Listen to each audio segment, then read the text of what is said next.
Hello students, welcome to the first lecture of chapter determinants of class plus 2. As in the previous lecture, we have discussed about the last topics of matrices, and the chapter matrices is basically interlinked with this chapter determinants, and this chapter basically contains 5 to 6 marks in the board exams. Okay. Now first of all, what is the determinant? Determinant होता क्या है? देखिए, determinant basically बेटा होता matrix का ही है, matrix का determinant, और इसको हम बेसिकली डिनोट करते हैं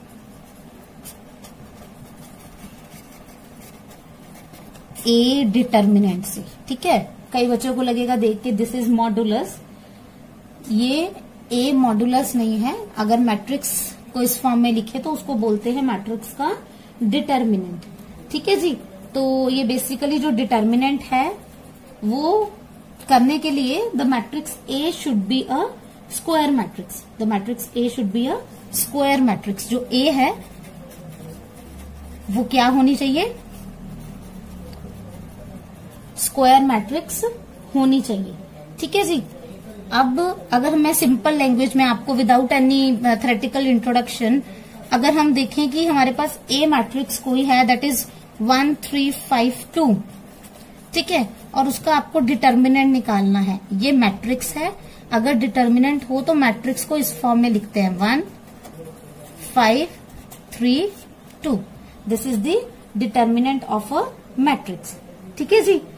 अब डिटर्मिनेंट निकालते कैसे हैं? देखिए बेटा, आपको सबसे पहले क्या करना है, इन दोनों एलिमेंट्स को प्रोडक्ट करना है माइनस इन दोनों एलिमेंट्स को प्रोडक्ट करना है अगर 2 क्रॉस 2 मैट्रिक्स है. ठीक है जी. मतलब 2 इंटू 1 माइनस 5 इंटू 3. ठीक है. अब हमारे पास अगर हम इसको सॉल्व करें तो बेटा देखिए हमारे पास क्या आएगा, -13. ये एक रियल नंबर है ना, रियल हो कॉम्प्लेक्स हो कुछ भी हो. ठीक है. तो बेसिकली डिटर्मिनेंट है क्या? अगर कोई भी स्क्वायर मैट्रिक्स है ए ऑफ ऑर्डर n, तो उसको एक नंबर एसोसिएट करता है, एसोसिएटेड अ नंबर. ठीक है, सिंगल नंबर है. देखिए, रियल हो कॉम्प्लेक्स हो कुछ भी हो. ठीक है. तो उस नंबर को क्या बोलते हैं हम? Basically determinant. ये मैंने आपको बता भी दिया करके ताकि आपको पता चले कि इसका जो डिटर्मिनेंट का जो रिजल्ट है वो हमेशा क्या आता है, एक सिंगल वैल्यू आती है डिटर्मिनेंट की. ठीक है बच्चे. तो अगर हम उसको एक एसोसिएट करते हैं नंबर को तो उसको क्या बोलते हैं? Determinant of that matrix. ये सिंपल है इंट्रोडक्शन. अब अगर हम इसके रिगार्डिंग सबसे पहले कुछ क्वेश्चंस की बात करें. ये ए मैट्रिक्स है, ये उसका डिटर्मिनेंट निकालने का मैंने आपको मेथड बता दिया, और ये बता दिया कि बेसिकली एक ये नंबर होता है रियल या फिर कॉम्प्लेक्स जो कि एक मैट्रिक्स के साथ एसोसिएट होता है. ठीक है जी. तो अगर हम बात करें, ये तो था हमारे पास 2 क्रॉस 2.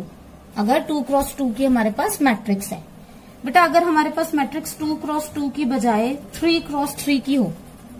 ठीक है. अगर 2 क्रॉस 2 की बजाय हमारे पास मैट्रिक्स 3 क्रॉस 3 की हो तो देखो उसको कैसे सॉल्व करना है. द गिवन मैट्रिक्स इज से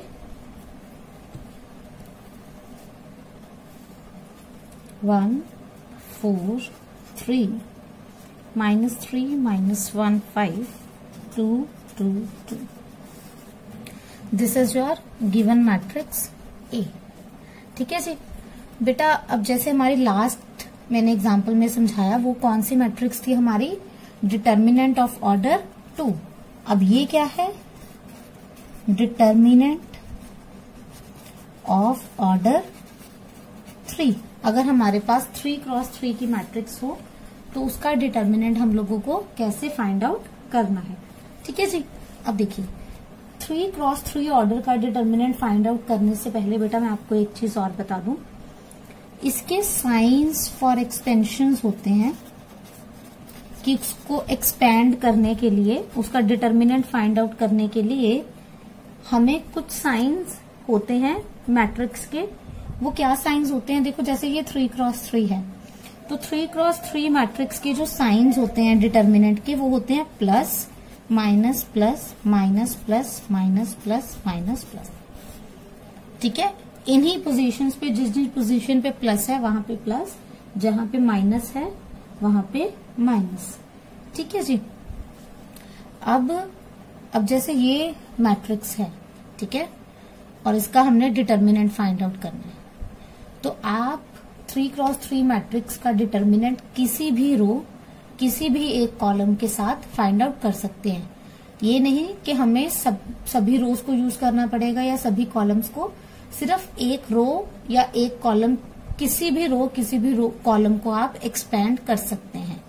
अब एक्सपैंड करते कैसे हैं बेटा, ये देखिए, पहले लिखते हैं ए डिटर्मिनेंट,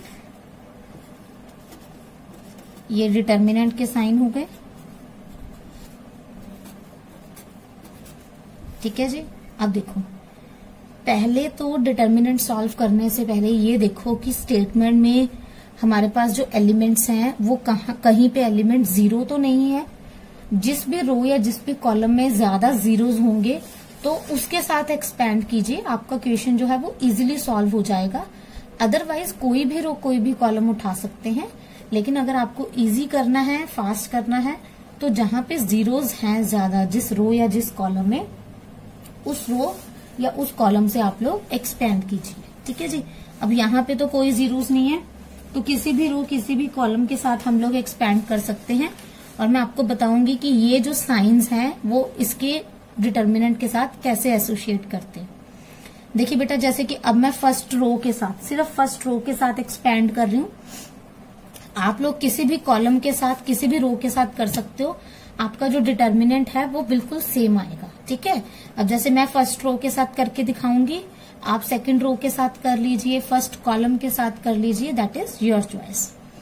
अब जैसे मैं फर्स्ट रो के साथ कर रही हूं, तो फर्स्ट रो का जो फर्स्ट एलिमेंट है उसे लिखिए और उसका जो साइन है वो उसके साथ लिखना है। तो प्लस साइन है तो प्लस ऑलरेडी है तो प्लस। ठीक है जी।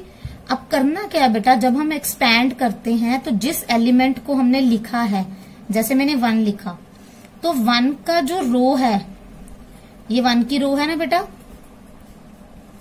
और जो 1 का कॉलम है, 1 की रो और 1 का कॉलम, इसको छोड़ के आपके पास जो भी एलिमेंट्स बचते हैं, अब ये 4 एलिमेंट्स जो आप लोगों को विजिबल हैं ये बच गए। ठीक है। तो उन 4 एलिमेंट्स को आपको कैसे लिख लेना है, इसके साथ मल्टीप्लाई में विद इन डिटर्मिनेंट। ठीक है जी। अब जैसे मैं फर्स्ट रो के साथ कर रही हूं तो फर्स्ट एलिमेंट आ गया। अब दूसरा एलिमेंट क्या है, -3, लेकिन -3 के साथ साइन कौन सा है, माइनस, तो माइनस माइनस यहाँ पे क्या लिखेंगे, +3। ठीक है जी। ये साइन साथ के साथ उठाने हैं हम लोगों को। अब सेम -3 की जो कॉलम है, -3 की जो रो है, उसको छोड़ के बाकी जो एलिमेंट्स बचते हैं हमने उसको डिटर्मिनेंट की फॉर्म में लिखना है।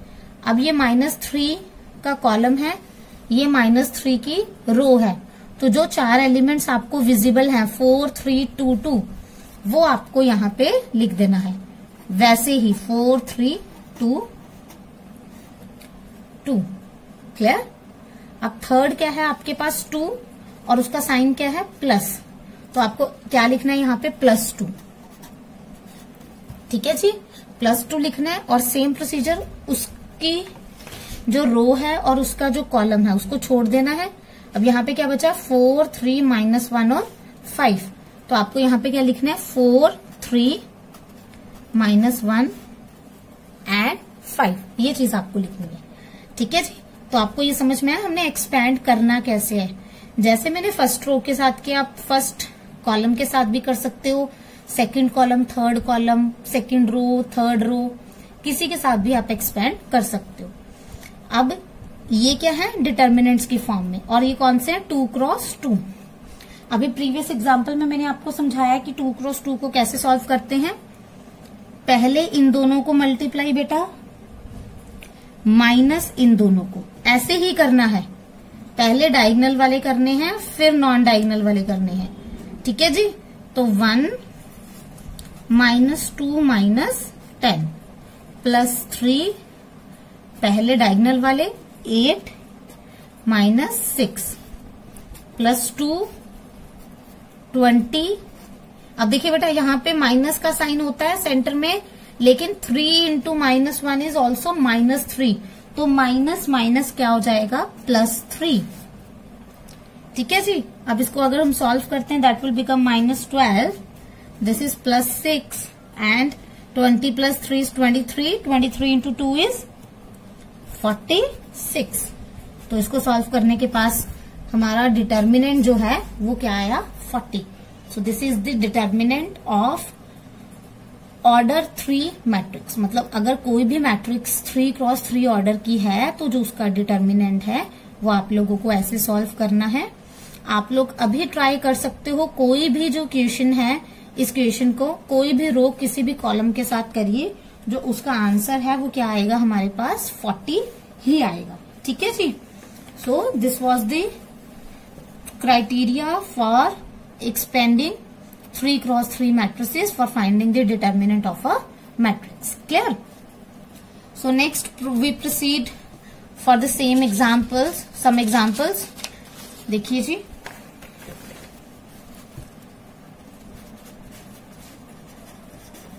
सिंपल डिटर्मिनेंट की एग्जांपल्स देखेंगे।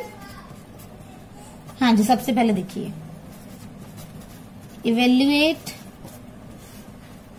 cos 15 degree, sin 75 degree, sin 15 degree, cos 75 degree. ठीक है। तो अगर डिटर्मिनेंट का साइन है साथ में, दैट मीन्स हमें डिटर्मिनेंट ही फाइंड आउट करना है। यहाँ पे लिखें चाहे ना लिखें कि फाइंड डिटर्मिनेंट।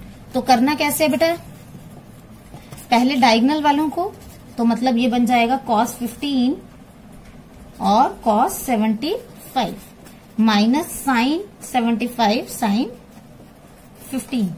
तो बेटा ये बन गया cos A cos B minus sine A sine B का। तो ये फॉर्मूला होता है हमारे पास cos A cos B minus sine A sine B, this is equals to cos A plus B। तो यहां पे बन जाएगा cos 75 प्लस 15। ठीक है जी, cos 75 प्लस 15।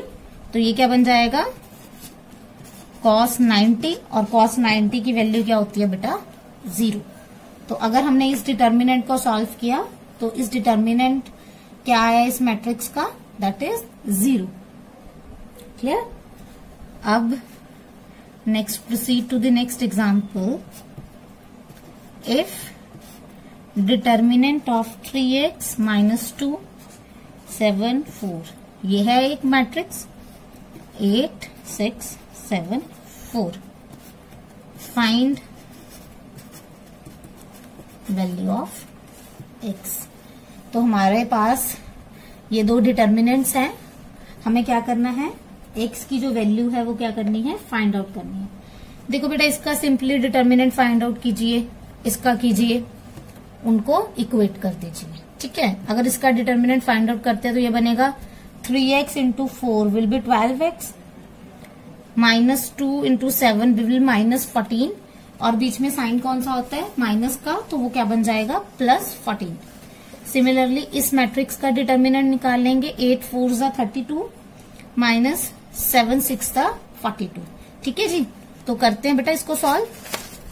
देखिए,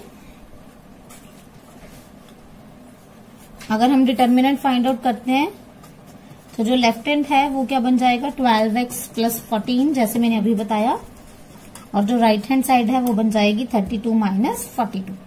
तो ये बन गया 12x 32 - 42 - 14, तो that will become -24 and the value of x will be -2। तो हमारे पास x की वैल्यू क्या आ गई यहाँ पे -2 आ गई। Now our next example is find the value of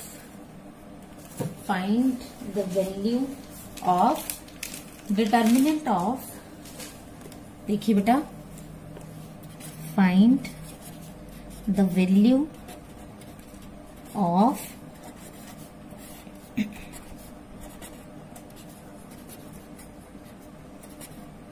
हाँ जी, डिटर्मिनेंट की फॉर्म है तो ऑब्वियस है हमने इसका क्या फाइंड आउट करना है, डिटर्मिनेंट निकालना है। अब कैसे इसका डिटर्मिनेंट निकालेंगे, देखिए बेटा, सेम प्रोसीजर जो हमने फर्स्ट एग्जांपल में देखा। अगर हमारे पास 2x2 मैट्रिक्स की फॉर्म है तो हमारे पास क्या बनेगा, देखिए, पहले डायगोनल एलिमेंट्स को प्रोडक्ट करना है माइनस नॉन डायगोनल्स को। तो अगर डायगोनल्स को करेंगे तो x into x minus 1 into x plus 1, तो ये बन जाएगा एक्स स्क्वायर, और ये बन जाएगा बेटा, देखिए, x minus 1 x plus 1 is x square minus 1, a square minus b square. तो हमारे पास ये बन गया x square minus x square plus 1। तो आपका जो डिटर्मिनेंट है उसकी वैल्यू कितनी आ गई बेटा, यहाँ पे हमारे पास क्या वैल्यू आ गई, 1 वैल्यू आ गई। देखिए बेटा, ये तो 2x2 था, हमारे पास 3x3 भी हमने किया। हमारा जो डिटर्मिनेंट का रिक्वायर्ड आंसर है वो एक रियल नंबर कॉम्प्लेक्स नंबर की फॉर्म में, मतलब वो मैट्रिक्स की फॉर्म में नहीं आएगा, ये चीज हमने पढ़ी थी। और अगर हमारे पास कोई भी अगर सिंगलटन एलिमेंट भी है, फॉर एग्जाम्पल अगर ये है एलिमेंट, सिंगलटन है ना, ये सिंगलटन जिसके अंदर एक ही एलिमेंट होता है उसको सिंगलटन मैट्रिक्स बोलते हैं ना। अगर इसका हमने डिटर्मिनेंट निकालना है तो ये क्या निकलेगा, डायरेक्टली यही वैल्यू निकलेगी, ये नहीं कि मॉड के अंदर जी -5 है, ठीक है। ये तब है -5 जब हमारे पास ये मैट्रिक्स नहीं है। अगर ये मैट्रिक्स है, देखो, दिस इज अ मैट्रिक्स, हम यहाँ पे ये ए डिटर्मिनेंट लिख रहे हैं, दिस इज ए डिटर्मिनेंट। अब यहाँ पे ए जो है that is a matrix, that is -5। अगर ये सिंपल एक वैल्यू है -5 तो वो मॉड बनेगी, ठीक है। तो मॉड ऑफ 5 इज 5। लेकिन यहाँ पे किसकी बात हो रही है, मैट्रिक्स की बात हो रही है। मतलब अगर उन्होंने मेंशन किया है कि this is a matrix of order 1x1, तो जो उसका डिटर्मिनेंट है वो वही वैल्यू बेटा आ जाएगी। अगर हमारे पास जो ऑर्डर है वो क्या है, 1x1 का ऑर्डर है। यहाँ पे इसको मॉडुलस कंसीडर नहीं करना है। यहाँ पे अगर आपको सिर्फ यही बोला गया कि find the value of this, हमें ये नहीं बोल रखा कि ये मैट्रिक्स है या कुछ है, तो आप मॉडुलस अपना जैसे आपको सिंपली पता है वैसे। लेकिन अगर उन्होंने मेंशन किया है कि आपको इस मैट्रिक्स का डिटर्मिनेंट निकालना है, जैसे कि ये मैट्रिक्स दे दी और इसका मतलब है ए का डिटर्मिनेंट, तो जो वैल्यू है वो -5 ही आएगी, ठीक है जी। नाउ अगर हम नेक्स्ट क्वेश्चन की बात करें, now proceed to next question. देखिए बेटा, अब हमारे पास जो नेक्स्ट क्वेश्चन है वो क्या है, देखते हैं। इवेल्युएट दिस,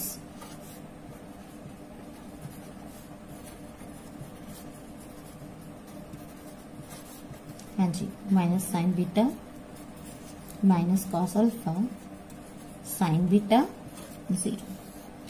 अब बेटा ये जो मेरे सिंबल है ये भी डिटर्मिनेंट का ही सिंबल है। इसका मतलब यही है कि हमें ये एक मैट्रिक्स है और इस मैट्रिक्स का हमें डिटर्मिनेंट जो है वो फाइंड आउट करना है, ठीक है जी। अब देखिए, मैंने पहले भी बताया कि अगर आपके पास 3x3 मैट्रिक्स है तो आप उसका जो डिटर्मिनेंट है by any row by any column जो है हम लोग उसको कैलकुलेट कर सकते हैं, ठीक है जी। तो आप चाहे उसको फर्स्ट रो से करिए, चाहे उसको सेकंड से, चाहे थर्ड से, और चाहे आप कॉलम से करिए, फर्स्ट सेकंड थर्ड कॉलम, कोई भी कॉलम जो है आप लोग कंसीडर कर सकते हैं, ठीक है जी। और अगर साइंस की बात आई तो बेटा मैंने पहले भी बताया था, ये आपको लर्न ही होने चाहिए, plus minus plus minus plus minus plus minus plus, ठीक है। यहाँ पे ये मेंशन नहीं करना, ये सिर्फ आपको बताने के लिए मैंने मेंशन कर दिया। अदरवाइज जो स्टेटमेंट है आपको सिर्फ वही स्टेटमेंट जो है कंसीडर करनी है, ठीक है। सपोज मैं इसको जो है एक्सपैंड कर रही हूँ यूजिंग फर्स्ट रो, मैं पहली रो से इसको एक्सपैंड कर रही हूँ। देखिए अगर इसको एक्सपैंड करते हैं तो ये कैसे होगा। फर्स्ट एलिमेंट है 0, तो 0 लिखिए। अब 0 का जो रो है, 0 की जो कॉलम है, उसको छोड़ के बाकी एलिमेंट्स देखिए, जैसे पहले बताया था, ये रो छोड़ देनी है, ये कॉलम। तो हमारे पास क्या बच गया, 0 माइनस साइन बीटा एंड 0। तो आपको ये वैल्यूज लिख लेनी है यहाँ पे, that is 0 sign beta minus sine beta and 0। ठीक है जी। तो अब जो नेक्स्ट टर्म है दैट इज साइन अल्फा, और साइन अल्फा के साथ जो साइन है वो क्या है, माइनस का। तो ये बन जाएगा माइनस साइन अल्फा, और डिटर्मिनेंट के अंदर क्या आएगा, देखिए ये कॉलम छोड़ दीजिए, ये रो छोड़ दीजिए, तो minus sine alpha cos alpha sine beta और 0। तो यहाँ पे बन जाएगा minus sine alpha cos alpha sine beta and 0। ठीक है जी। अब अगर हम माइनस कॉस अल्फा की बात करें तो इसके पास पॉजिटिव साइन होता है, तो पॉजिटिव और नेगेटिव क्या बन जाएगा, नेगेटिव, और इसके साथ क्या आएगा, कॉस अल्फा। अब कॉस अल्फा के पास डिटर्मिनेंट में क्या आएगा बेटा, देखिए अब कॉस अल्फा, इस कॉलम को छोड़ दीजिए, इस रो को छोड़ दीजिए, तो हमारे पास बचेगा बेटा minus sine alpha cos alpha 0 minus sine beta. ये जो है हमारे पास रिक्वायर्ड जो है हमारे पास, अगर हम एक्सपैंड करते हैं इसको तो हमारे पास ये डिटर्मिनेंट की फॉर्म में एक्सपैंड होके आता है। अगर हम इसको प्रॉपरली बेटा देखिए 2x2 पे फिर से सॉल्व करने की कोशिश करते हैं तो देखिए यहाँ पे जो फर्स्ट टर्म है बेटा वो क्या बन जाएगी हमारे पास, 0, वो 0 ही रह जाएगी हमारे पास जो फर्स्ट टर्म है हमारी बेटा। और जो सेकंड टर्म है उसमें सबसे पहले तो साइन अल्फा आएगा, और उसके बाद जैसे हम करते हैं सबसे पहले डायगोनल एलिमेंट्स को प्रोडक्ट माइनस नॉन डायगोनल को, तो माइनस साइन अल्फा और 0 को करेंगे तो वो 0, और माइनस नॉन डायगोनल को करेंगे तो कॉस अल्फा और साइन बीटा। अब अगर यहाँ पे देखें तो माइनस कॉस अल्फा, अब अगर डायगोनल्स वाले को करें तो बनेगा sine alpha sine beta, minus minus plus हो जाएगा, और अगर नॉन डायगोनल को करेंगे तो वहां पे 0 है तो वो क्या बन जाएगा, 0 ही बन जाएगा। ठीक है जी। तो अब अगर इसको सॉल्व करते हैं तो ये बनेगा देखिए 0 माइनस और माइनस प्लस बन जाएगा। अगर हम अंदर मल्टीप्लाई करते हैं तो ये बन जाएगा sine alpha cos alpha sine beta. यहाँ पे क्या बन जाएगा, minus cos alpha sine alpha और साइन बीटा। तो देखिए ये दोनों स्टेटमेंट्स जो है ये बिल्कुल सेम है, तो ये कैंसिल होके हमारे पास जो रिक्वायर्ड डिटर्मिनेंट की वैल्यू है वो क्या आ जाएगी, 0 वैल्यू आ जाएगी। ठीक है जी। यहाँ पे जो डिटर्मिनेंट है वो क्या आ गया हमारे पास, 0 आ गया। ठीक है जी।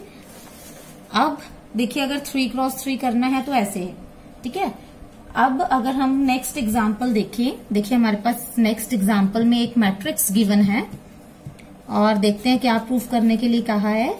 If A is equals to a matrix 1 0 1 0 1 2 0 0 4, this is a matrix given to us. ठीक है जी। अब हमें शो क्या करना है, then show that determinant of 3A is equals to 27 determinant of A। हम लोगों को ये प्रूफ करना है। अब डिटर्मिनेंट ऑफ 3A का मतलब सबसे पहले हमें 3A जो है वो फाइंड आउट करना है। 3A मतलब जो 3 है हमारे पास स्केलर, उसको जो मैट्रिक्स A है उसके साथ क्या करना है, multiplication, that is scalar multiplication. ठीक है जी। तो हमने 3A निकाल लिया। अब हमारे पास 3A निकालने के बाद जो मैट्रिक्स आएगी उसका क्या निकालना है, हम लोगों को डिटर्मिनेंट निकालना है। ठीक है जी। तो वो क्या होगी हमारे लेफ्ट हैंड साइड। अब अगर हम राइट हैंड साइड की बात करें तो पहले हम लोगों को डिटर्मिनेंट निकालना है A का, मतलब इस मैट्रिक्स का, फिर उसको क्या करना है 27 के साथ मल्टीप्लाई करना है। After the value of the determinant जो है वो हमारे पास आ गई। ठीक है। तो फिर चेक करना है कि जो दोनों हमारे आंसर्स हैं वो मैच है नहीं, left hand side equals to right hand side है कि नहीं है। ठीक है जी। तो सबसे पहले हम देखेंगे 3a निकाल लेंगे और उसका डिटर्मिनेंट निकाल लेंगे for the left hand side. ठीक है जी, चलो देखते हैं बेटा। हाँ जी, देखिए सॉल्यूशन। जो हमारे पास लेफ्ट हैंड साइड है वो क्या है, 3a का डिटर्मिनेंट। ठीक है जी, अब सबसे पहले क्या करेंगे, हम 3a निकालेंगे। 3 को मैट्रिक्स A के साथ स्केलर मल्टीप्लीकेशन करेंगे, तो ये है हमारे पास मैट्रिक्स A, और इसको 3 के साथ अगर हमने मल्टीप्लाई कर दिया तो बेटा देखो हमारे पास क्या बनेगा यहाँ पे। हाँ जी, तो ये बन जाएगा 3 0 3 0 3 6 0 0 एंड 12। ठीक है जी, तो ये हमारे पास क्या आ गया, 3a आ गया। अब हमें क्या करना है, 3a का डिटर्मिनेंट निकालना है। हाँ जी, 3a का डिटर्मिनेंट, तो देखिए कैसे निकालते हैं। देखिए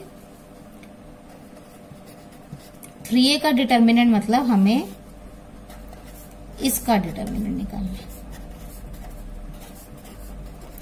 अब डिटर्मिनेंट चैप्टर के स्टार्टिंग में ये चीज बोली गई थी कि आप कोई भी रो कोई भी कॉलम चूज कर सकते हो, लेकिन अगर आपके पास ज्यादा जीरोज हैं किसी भी रो या किसी भी कॉलम में तो वो उठाइए, that will be easy to solve your determinant. ठीक है, अब देखिए अगर हम इस कॉलम की बात करें तो इस कॉलम में देखिए 2 जीरोस हैं, तो मतलब इन 2 जीरोस को तो करने की जरूरत ही नहीं पड़ेगी, सिर्फ 3 के साथ करके ही हमारा जो 3a डिटर्मिनेंट है उसकी वैल्यू आ जाएगी।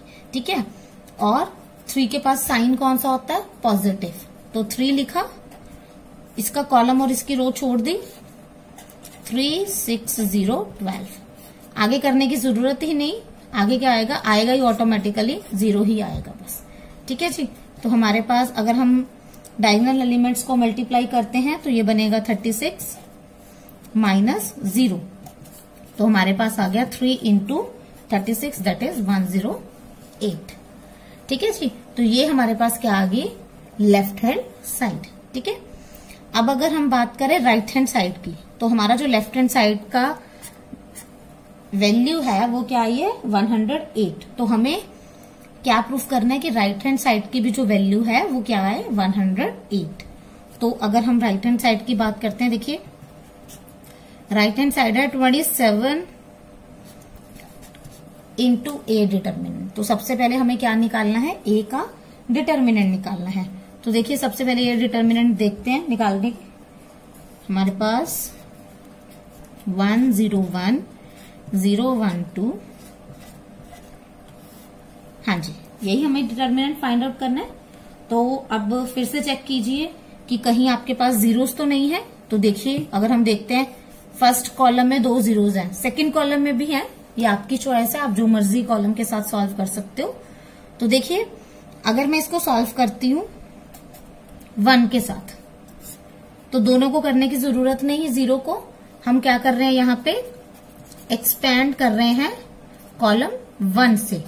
अगर आपको मेंशन करना है, यहाँ पे भी हमने क्या किया है, एक्सपैंड किया है कॉलम 1 से। ठीक है जी, अब यहाँ पे 1, इस कॉलम को छोड़ दीजिए, इस रो को, तो यहाँ पे बन जाएगा 1 2 0 4, ये बन जाएगा हमारे पास। ठीक है जी, अब देखिए डायगोनल वालों को करना है, फिर नॉन डायगोनल वालों को करना है। अब अगर हम डायगोनल वालों को करते हैं तो वो क्या बन जाएगा बेटा, यहाँ पे 4 बन जाएगा माइनस 0, और बाहर क्या है 1, तो 1 इंटू 4, यहाँ पे क्या आ जाएगा 4। तो हमारे पास ए डिटर्मिनेंट की वैल्यू क्या आ गई, 4। ठीक है जी, अब अगर मैं जो मेरे पास राइट हैंड साइड है वो ये है, मतलब अगर मैं 27 को 4 के साथ मल्टीप्लाई करूं तो वो क्या होता है, 108 होता है। ठीक है, तो इसका मतलब क्या है कि जो हमारे लेफ्ट हैंड साइड का आंसर था दैट वाज 108, और जो हमारी राइट हैंड साइड का आंसर है दैट इज ऑल्सो 108, तो दोनों left hand side right hand side है वो क्या बन गए, इक्वल हो गई। ठीक है, तो इसका क्या मतलब है बेटा कि अगर हमारे पास कोई भी मैट्रिक्स 3x3 की है और अगर हम 3 को मैट्रिक्स के साथ जो है स्केलर मल्टीप्लाई करते हैं और उसका डिटर्मिनेंट फाइंड आउट करें, तो वो किसके इक्वल होगा? डिटर्मिनेंट ऑफ A इंटू 27 के इक्वल। ठीक है जी बेटा, ये प्रॉपर्टी भी है एक, ठीक है, वो हम जब नेक्स्ट प्रॉपर्टीज करेंगे जब भी, तब हम डिस्कस करेंगे। अदरवाइज आपको ये लेफ्ट हैंड साइड और राइट हैंड साइड के प्रोसीजर से हमने ये सॉल्व कर लिया। ठीक है जी, तो ये था introductory lecture of the chapter determinants जो हमने किया। अब नेक्स्ट लेक्चर में इसी चैप्टर को कंटिन्यू करेंगे। For that period of time, practice all these questions. Thank you so much, students.